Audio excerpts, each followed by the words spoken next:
What's up everyone, MK Tom Brady here, and in this video I want to address the latest rumors for DLC, new content for Mortal Kombat 11. This actually came out about 2 weeks ago, but it's gaining quite a bit of traction and people are wondering, is this true? Is this a leak? You guys know how this all happens. Quote unquote, former NRS employee, anonymously, of course, anonymously, leaking out information. And this guy has been right 85% of the time. Just throw some random arbitrary number on there just to kind of qualify this as being more legit than it actually is.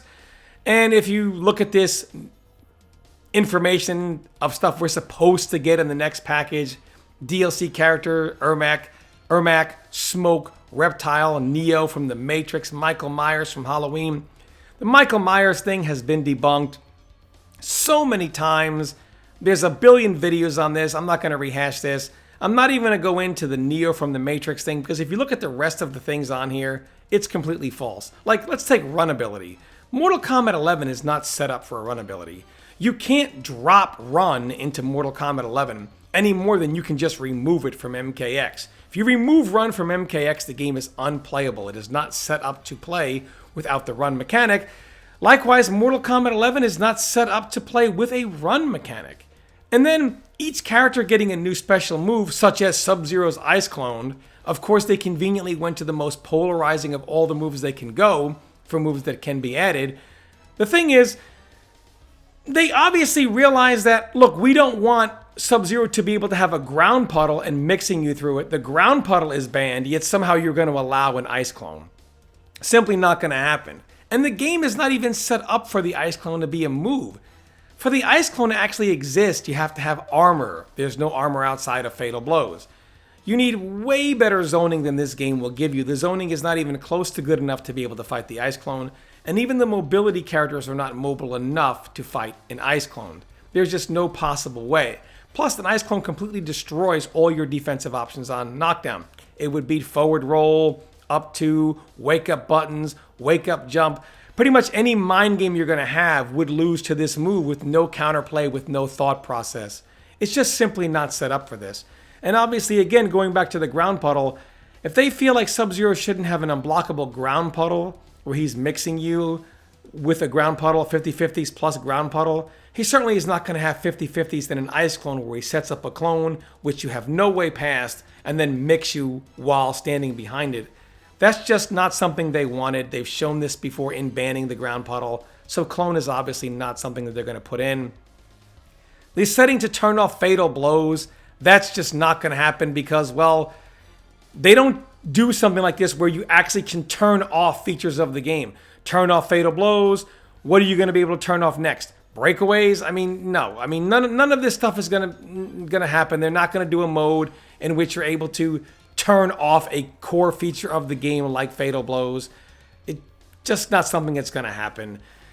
Revamp Tower Rewards.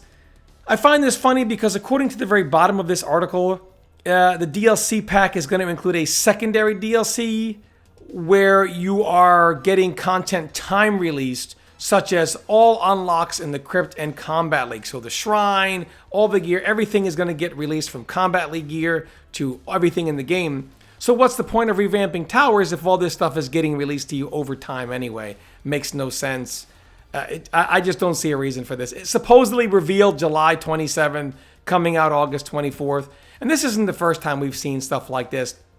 This same guy, look, it's the same type of article back in February. Same everything. Apparently is talking about we're getting, you know, other content, other DLC content that we never got, characters that we never got. Nothing, none of this ever happened.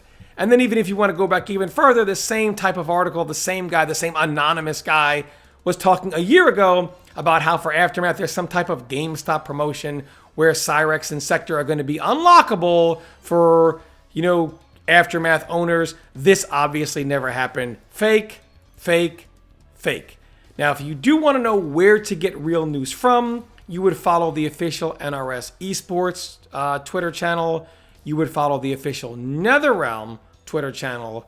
And if you dare, you can follow one Edward John Boone, which in theory he could do a troll a trailer, like if somebody does a fake trailer, he might troll and tweet about it, or he might do a fake title release date. I just don't think, given the circumstances, even Edward John Boone knows that would be in poor taste. So I would say you could trust something like that from his Twitter. Also, the official Mortal Kombat YouTube channel, if you're looking for anything like that. Like if you're looking for any type of MK11 DLC, you would follow them here. The username is MK Community Manager over at YouTube. If there's any news you're going to get, any trailer, it would be on this channel, and this would be legitimate. So one other thing I also want to quickly address is the rumor that at the DC fandom event that we're going to be getting some type of announcement on the newest, Marvel versus DC supposed title that's being worked on. We're going to get some news.